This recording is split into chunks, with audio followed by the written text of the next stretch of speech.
At Rosewood Medical Center, the quiet hum of high-tech equipment filled the sterile air of room 4021.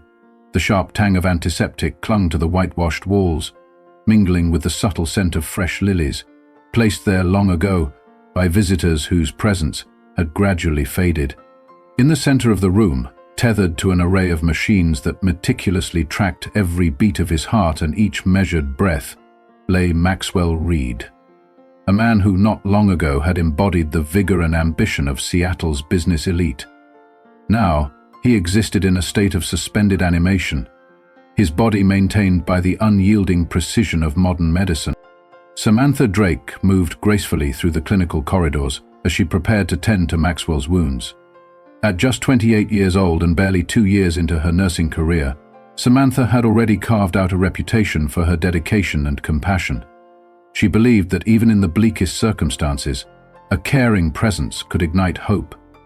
Maxwell's case was the most daunting challenge she had encountered so far. Following a catastrophic collision that left him in a coma for 6 long months, Maxwell had been reduced to little more than a husk by his influential yet emotionally detached family. Although they had spared no expense in procuring the best care available, their faith in his recovery had diminished over time. To them, he was nothing more than a relic of the man he had once been. But to Samantha, beneath the layers of stillness and silence, Maxwell's true self was still present, waiting to be rediscovered. Every day, as she gently cleansed the wounds on his arms and carefully adjusted the crisp hospital linens, Samantha spoke softly to him. "Good morning, Max," she would begin, her tone buoyant despite the quiet gloom of the room. "You wouldn't believe the morning I had. Our coffee machine broke down again. I swear it feels like the universe is out to get me, especially when I'm desperate for caffeine." Although there was no response, speaking to him had become an essential ritual. Her words filled the silence, transforming the room from a desolate cell into a space where life might yet stir. Samantha recounted details of her day, the minor triumphs, the frustrations, even the personal fears that sometimes crept in. Though Maxwell's face remained blank and unmoving, something in his stillness suggested he was listening. His presence, though subdued, lent her the strength to carry on.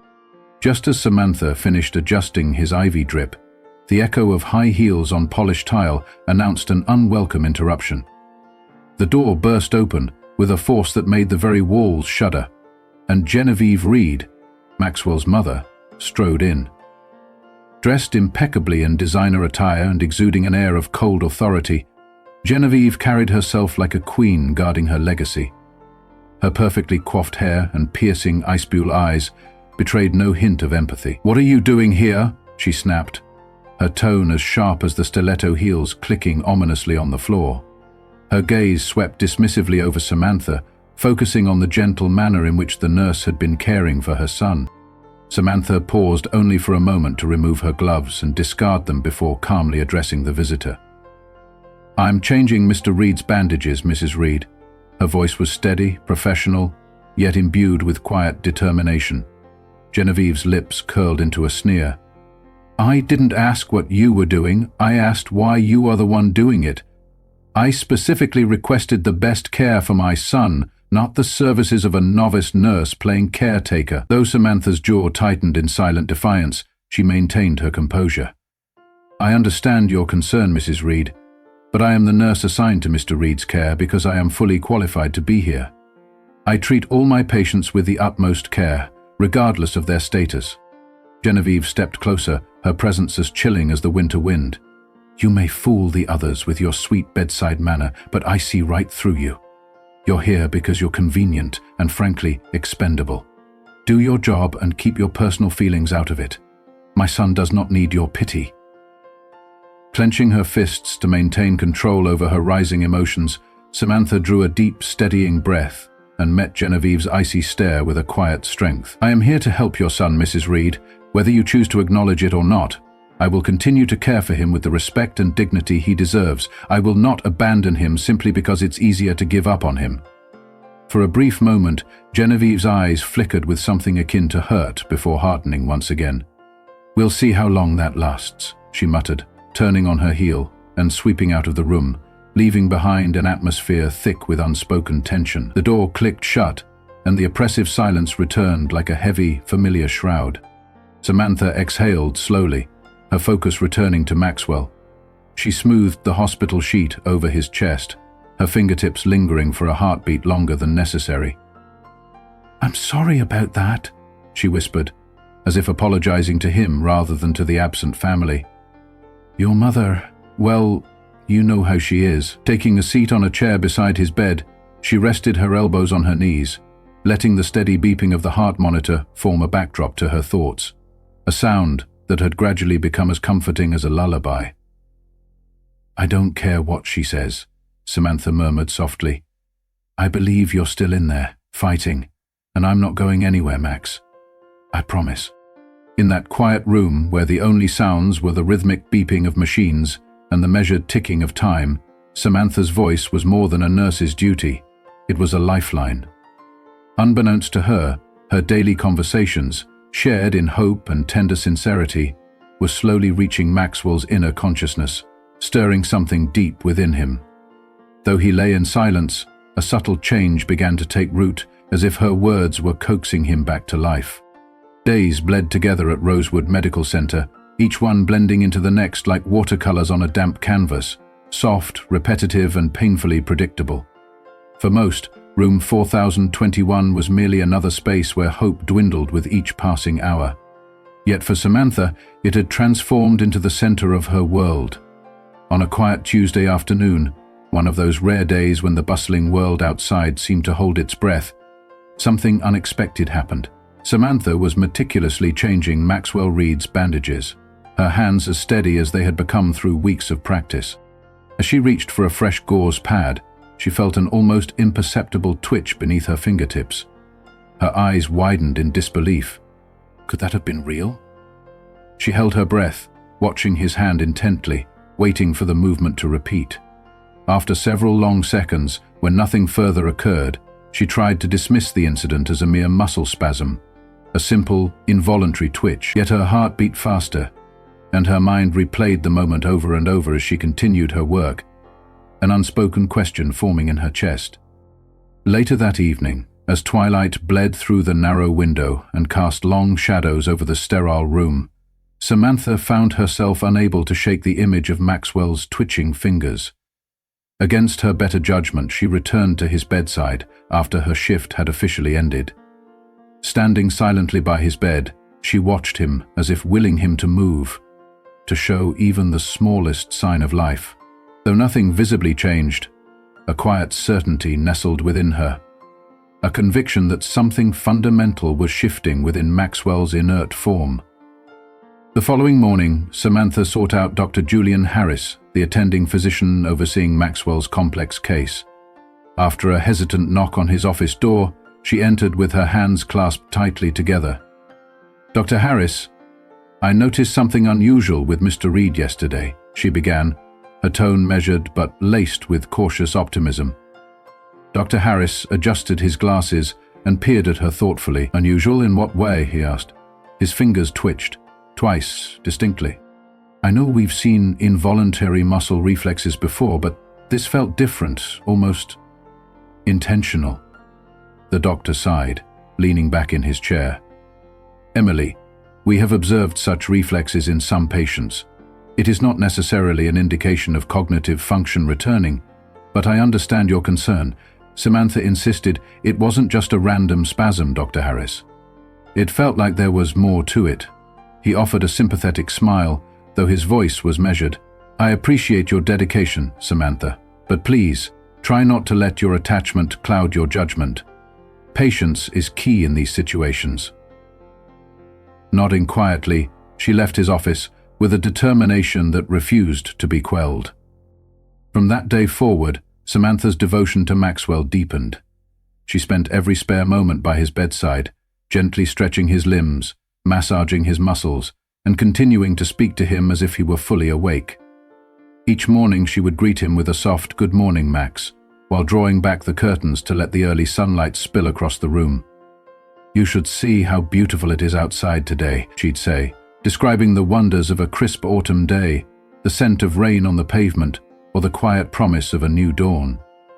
She regaled him with anecdotes about her life, a quirky neighbor who played loud music in the wee hours, an elderly patient in the adjacent ward who called her Sunshine, and even the bittersweet memory of her father, whose loss had shaped her very being. Every word was imbued with sincerity, as though she truly believed Maxwell could hear her, understand her every emotion. One stormy evening, as torrents of rain lashed against the hospital's windows and the steady drum of thunder reverberated through the corridors, Samantha found herself remaining long after her shift had ended. The tempest outside mirrored the storm within her heart, and she couldn't bear the thought of Maxwell being alone in such a dismal night. Gathering her courage, she pulled a chair closer to his bed, the only light in the room coming from the dim green glow of the heart monitor. Cradling a lukewarm cup of coffee in one hand, she began to speak softly. "You know, Max, I used to love storms when I was little. My dad would let me sit by the window and count the seconds between lightning and thunder. But after he passed, storms just felt lonely." Her voice faltered, the confession heavy with unspoken grief. "I don't know why I'm telling you this," she murmured, her eyes welling with unshed tears.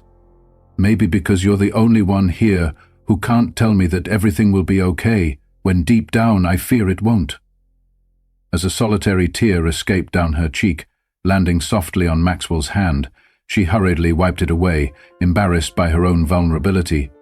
Even if he could not offer a reply, then, in a moment that seemed to suspend time, she felt a subtle, undeniable squeeze of his fingers around hers.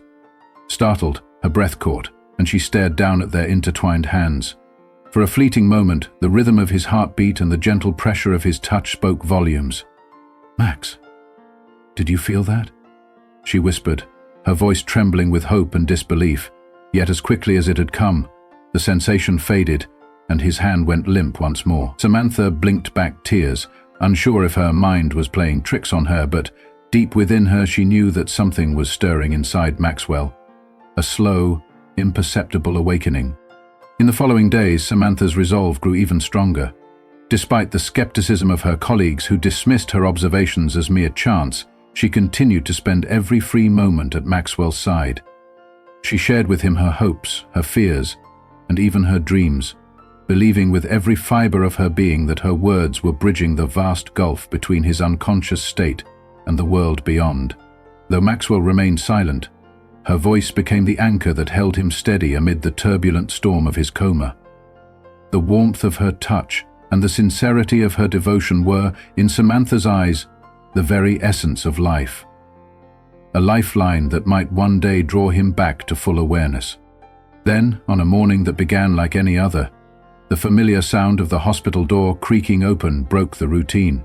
Samantha pushed the door open with her usual gentle touch, a steaming cup of coffee in one hand and a clipboard in the other. The early sunlight filtered through the blinds of room 41.11, casting soft golden rays upon the sterile white sheets. She stepped inside, expecting to find Maxwell's face as blank and still as it had been for so many months, but as her eyes fell upon him, her breath caught in her throat. Maxwell Reed's eyes were open, wide, clear, and unmistakably alert. They locked onto hers with an intensity that sent a shockwave through her very soul. For a moment, time stood still. "Max," she whispered, her voice barely audible over the rhythmic beeping of the heart monitor. Her hand trembled as she reached out to brush a stray lock of hair from his forehead. Maxwell's lips moved ever so slightly, as if he were trying to form words that his body was only just ready to produce. Though his voice was not yet strong, it resonated with a fragility that belied the enormity of the moment. You're back," Samantha managed to say, her voice breaking with overwhelming relief and disbelief. Before she could gather her scattered thoughts, the sound of shattering porcelain filled the room as her coffee cup slipped from her grasp and crashed to the floor, yet Samantha barely flinched. Her entire being was focused on Maxwell. She rushed to his side, her fingers fumbling to press the emergency call button as she maintained unyielding eye contact. "Max, can you hear me?" she whispered, her tone a mixture of hope and urgency. As if responding to the silent plea, Maxwell's eyes, those piercing blue orbs that had once been so vacant, shone with a glimmer of recognition. Though his hand still lay limply by his side, a faint pressure, almost imperceptible, formed as he attempted to grip hers. The room soon swarmed with doctors and nurses, their expressions a blend of shock and professional detachment as they rushed to assess the sudden change in Maxwell's condition. Dr. Harris, who had long been skeptical of Samantha's persistent optimism, now stared in disbelief as Maxwell's gaze remained fixed on her, as if she were his only tether to reality. In the chaotic aftermath of that miraculous moment, Maxwell's recovery unfolded in ways that defied conventional expectations. His physical progress was slow but steady. Each session of grueling physical therapy brought him a little closer to reclaiming the life that had once been his. Yet, throughout his arduous journey back to health, Maxwell's thoughts were dominated not by the technicalities of his recovery, but by the image of Samantha. Her gentle smile, the tenderness in her eyes, and the unwavering belief that had pulled him from the brink of oblivion. In the quiet moments after therapy sessions, when the pain was momentarily forgotten, he would watch her as she moved about the room, her presence infusing him with a renewed sense of purpose. When Maxwell finally began to speak, his first words were not addressed to his family or even to the medical staff who had shepherded him through his darkest days. Instead, in a husky whisper one late evening, as the hospital corridors lay empty and the only sound was the soft hum of machines, he uttered a single, heartfelt phrase. "I heard everything, Sam." His voice, though rasping and unsteady, carried the warmth and gratitude of a man reborn. Samantha's heart leapt at those words, and tears welled in her eyes as she realized that the man before her was not just a patient recovering from a traumatic accident. He was someone who had come to mean the world to her. Over the ensuing weeks, as Maxwell's strength steadily increased and his speech grew clearer, the bond between him and Samantha deepened into something extraordinary. Their conversations, once one-sided monologues in the quiet solitude of room 4021, evolved into genuine exchanges filled with shared laughter and tender vulnerability. Maxwell recounted memories of his life before the accident, stories of boardrooms and bustling city streets, of ambitions that had once soared as high as the skyscrapers of Seattle. In turn, Samantha shared her own intimate struggles, her grief over the loss of her father at a young age, the challenges of caring for her ailing mother, and the relentless pressure of maintaining her own fragile stability in a demanding world. In those moments, the sterile hospital room transformed into a sanctuary where two souls, each scarred by their own pasts, found solace and hope in one another. Yet even as their connection blossomed, the shadow of external forces loomed large. Genevieve Reed, Maxwell's imperious mother, continued to watch their growing intimacy with disdain. One crisp morning, as sunlight filtered in through the half-drawn blinds of room 4021, Genevieve stormed in unannounced, clad in a tailored suit that accentuated her austere elegance, and with heels clicking sharply against the polished floor, she swept into the room like a gust of bitter wind. Her gaze fell immediately on Maxwell, who now sat propped up on his hospital bed with a hesitant smile, and then shifted disdainfully to Samantha. "What is going on here?" she demanded, her voice icily calm yet laden with accusation. "My son is recovering, yes, but it appears that you've taken it upon yourself to manipulate his affections, Miss Drake." Samantha's heart pounded and she fought the urge to rise in indignation. "I care for Mr. Reed because I believe in his recovery, Mrs. Reed," she replied evenly, "but my only goal is to help him regain the life he once knew." Genevieve's eyes narrowed dangerously as she stepped even closer, her tone low and threatening. "Don't insult me with platitudes. You were here, tending to him when no one else cared, and now you have the audacity to insinuate that your concern is genuine. I see it all too clearly. You laced your care with ulterior motives, all in an effort to secure a place in his will." The words stung like icy needles. Maxwell's eyes, now alert and filled with an emotion that transcended mere gratitude, darted between the two women. His voice, when it came, was soft but resolute. "Mother, I saved my life because of her. I owe her everything." For a long moment, silence reigned as Genevieve's facade of cold superiority wavered, if only slightly. "You are a wealthy man, Maxwell," she hissed. "You can afford to be indifferent to the sacrifices made for you." But Maxwell's gaze remained fixed on Samantha, whose face flushed with a mix of indignation and sorrow. "I don't want your wealth or your approval," he murmured, his tone trembling with sincerity. "I want to live my life on my own terms, and that means embracing the love that saved me." In the aftermath of that heated confrontation, the hospital corridors felt colder, and room 4021 seemed to hold its breath. Samantha's presence became even more vital to Maxwell's recovery. She resumed her visits with renewed determination, each day spending hours by his side. Whether she was gently massaging his limbs, reading aloud from a dog-eared novel, or simply sitting in quiet companionship as he regained his strength, Samantha's unwavering devotion radiated through every gesture. Maxwell began to show small signs of progress. His eyes grew brighter, and his once sluggish responses became increasingly deliberate. His therapists marveled at his determination, noting that his recovery was not merely a matter of physical rehabilitation, but also of emotional rebirth. One particularly stormy night, as the wind howled outside and rain pounded relentlessly against the hospital windows, Samantha found herself in a rare moment of vulnerability. With the power flickering and the room dimly lit by the soft glow of emergency lights, she sat next to Maxwell's bed, her hand wrapped around his. "You know," she confided in a hushed tone, "I used to love storms.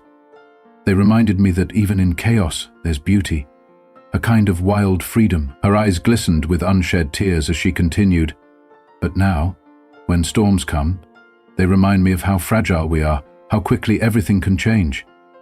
Maxwell's eyes, still soft and searching, followed her every movement. In that dim light, as thunder rumbled like a distant heartbeat, Samantha felt an overwhelming urge to share every secret, every fear. "I'm scared sometimes," she admitted, her voice trembling. "Scared that if I let myself care too deeply, I might end up losing everything.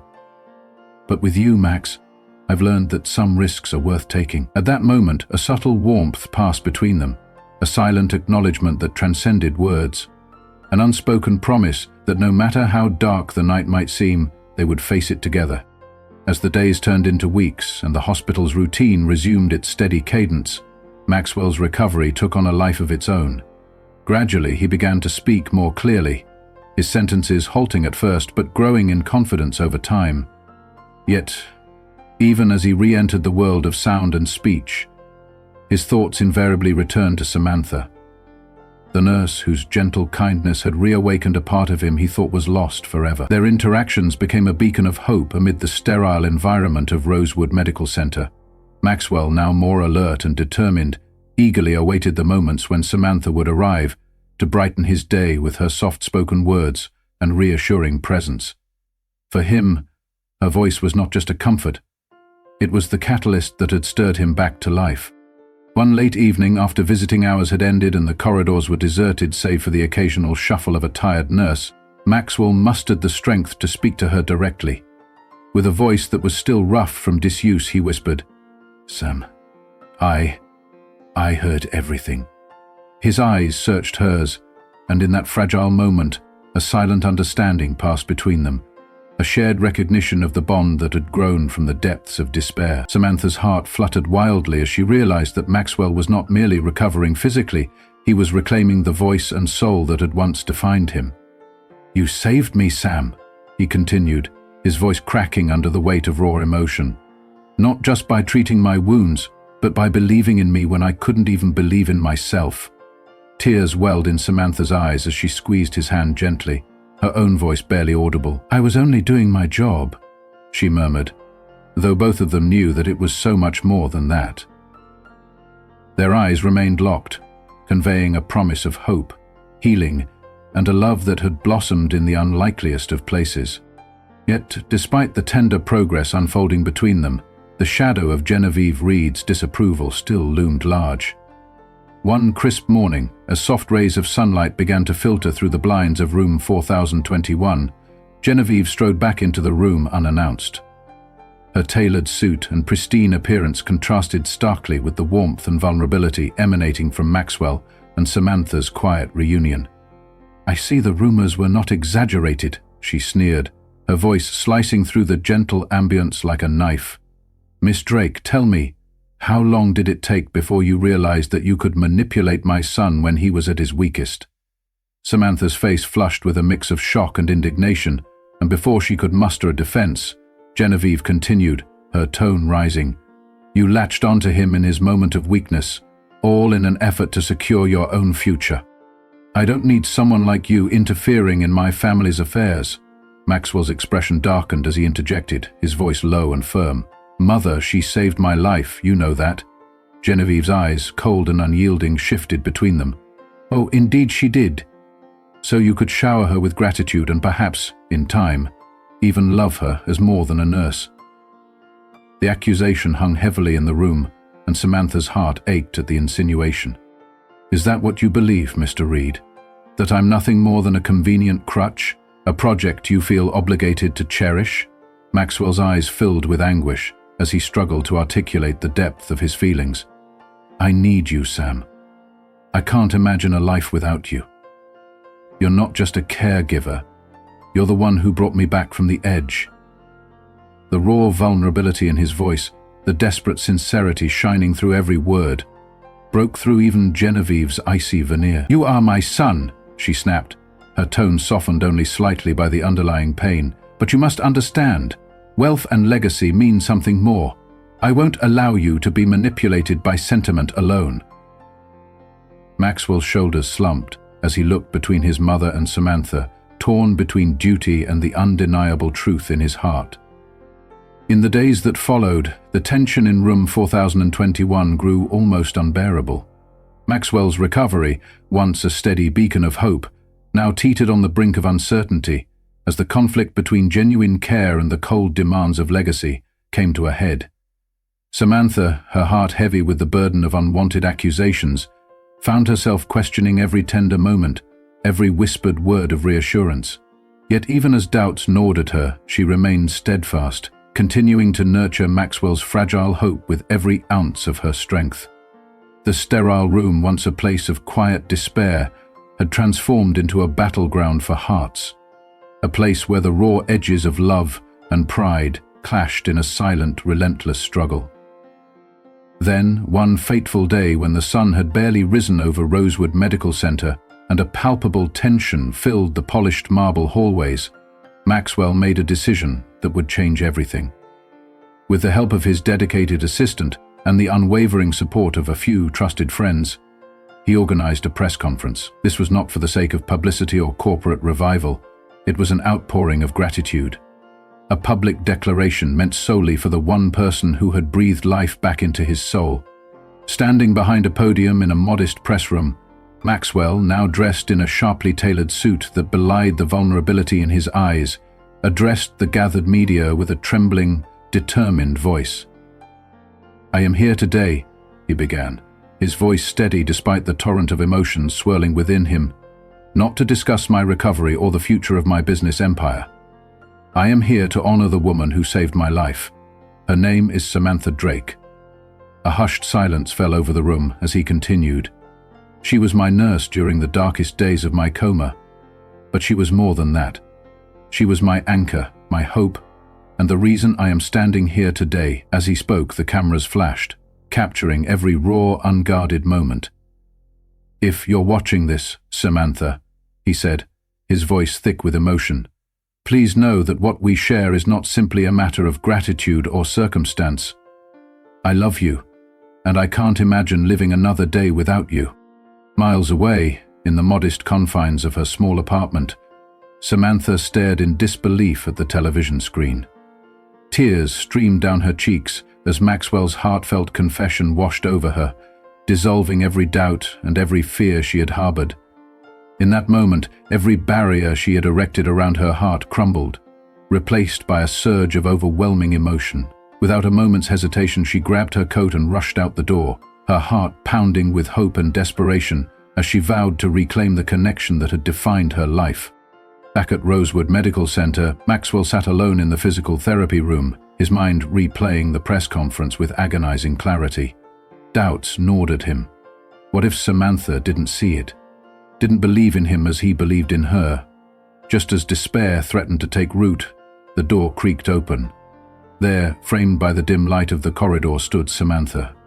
Her eyes shimmered with tears, and her breath came in soft, tentative gasps as she stepped forward. For a long, suspended moment, the world around them faded into insignificance. Then, with a surge of determination, Maxwell rose from his chair. His legs trembled with pain and fatigue, yet he forced himself to stand, taking one shaky step after another, until he was mere inches away from her. "Samantha," he whispered, his voice raw with emotion. "I'm so sorry. I should have never let you go. I love you. I've loved you for so long." Overwhelmed by the intensity of the moment, Samantha threw her arms around him, burying her face in his chest as silent tears cascaded down her cheeks. "I'm sorry, Max," she sobbed, her voice muffled by the closeness of their embrace. "I never should have left."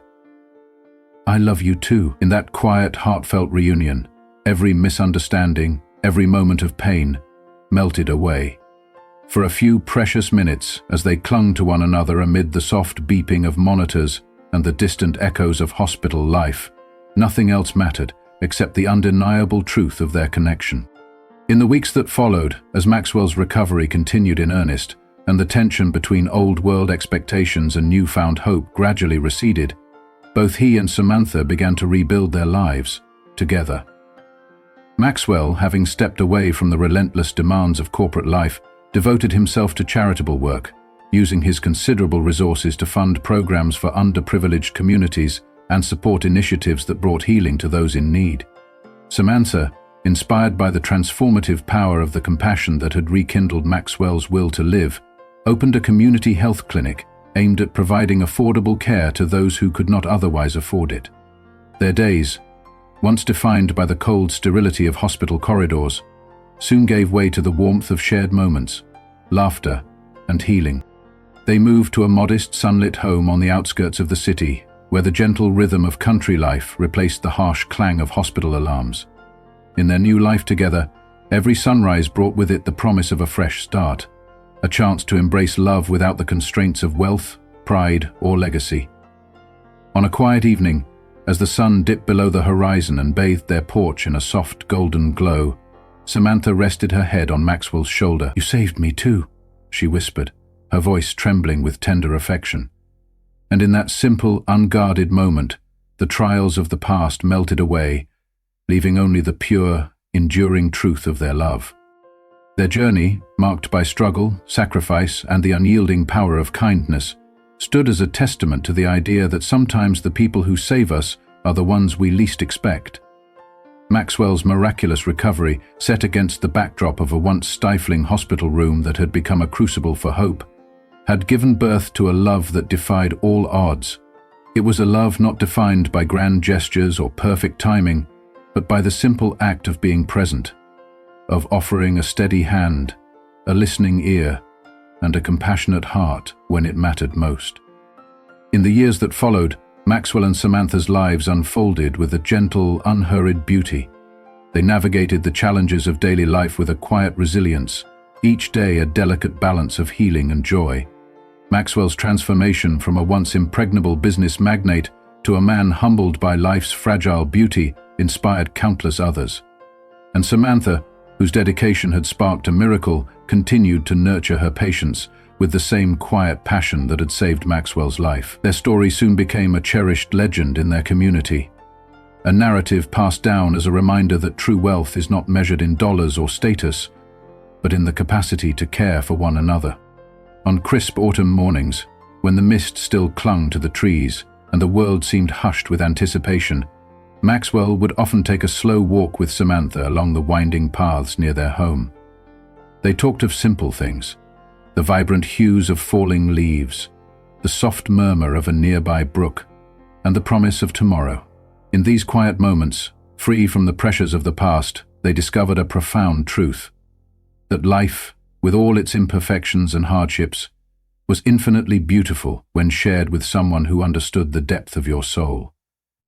At community gatherings, when Maxwell spoke about his journey of recovery and renewal, he would always mention Samantha's name with a reverence that touched everyone present. "She was my guardian angel," he would say, his eyes reflecting the sincerity of his gratitude.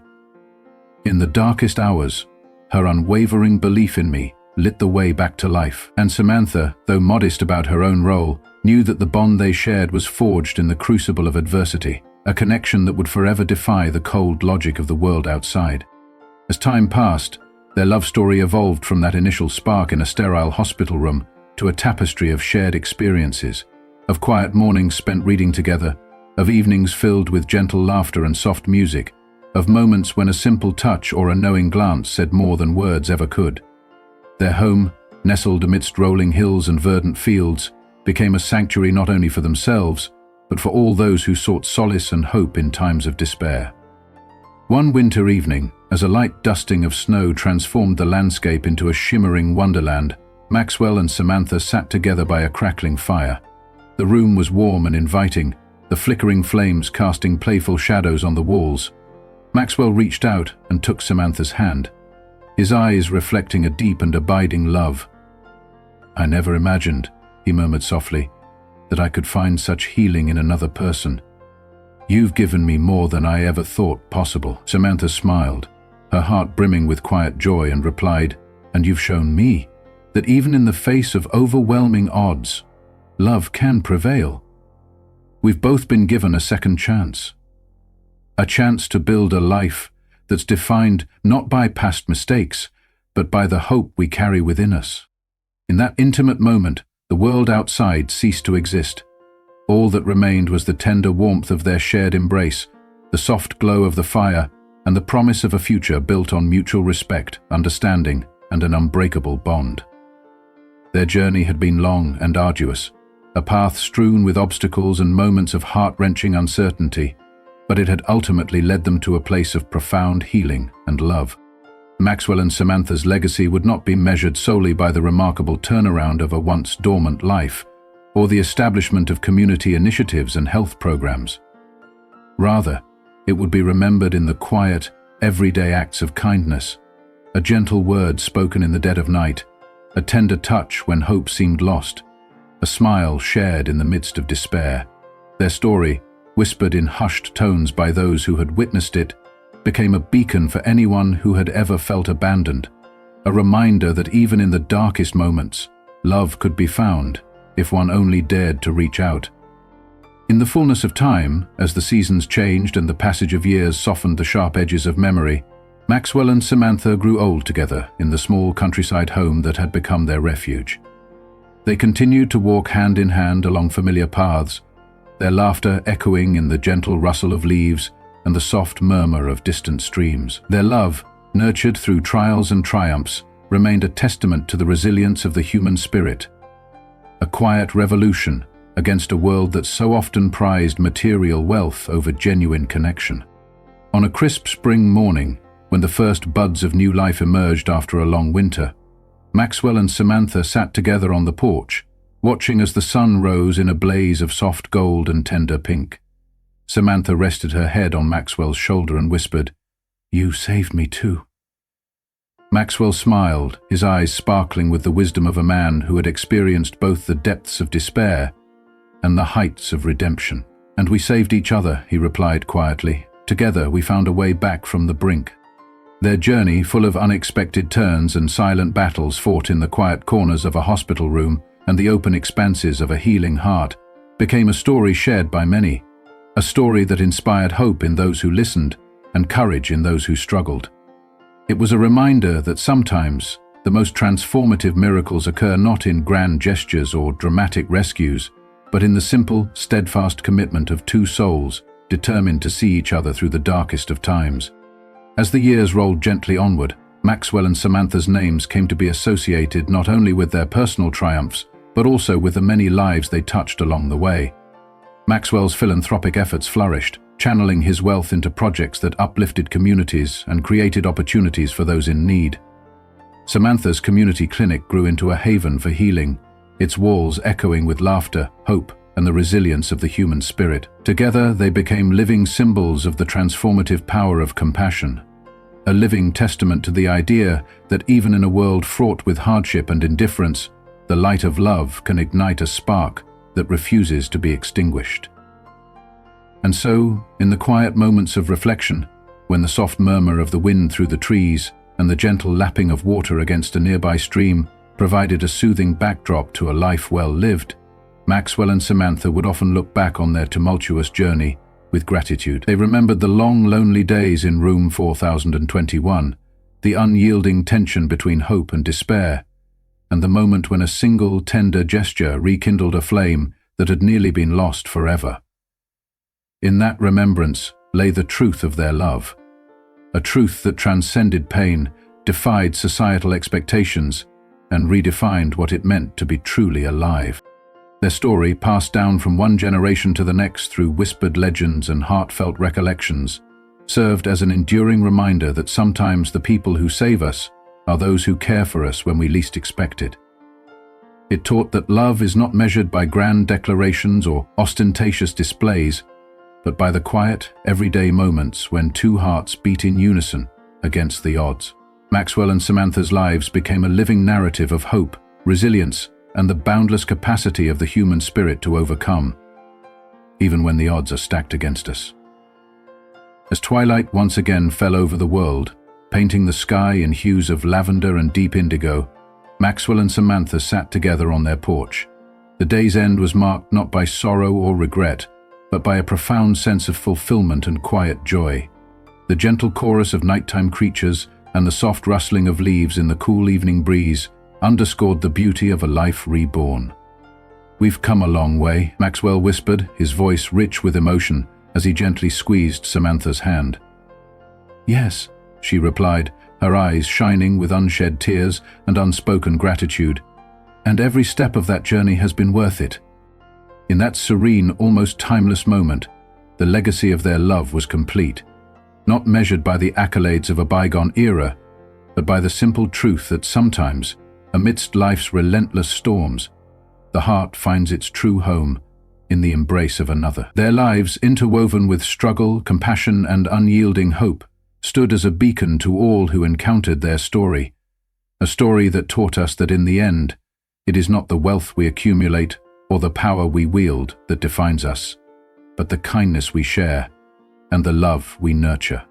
If this tale has stirred something within you, a gentle reminder that even the bleakest moments can be transformed by a single act of kindness, may it inspire you to reach out, to care, and to believe that sometimes the most profound miracles begin with nothing more than a tender word spoken in a quiet hospital room. For Maxwell and Samantha, the journey was long and fraught with obstacles.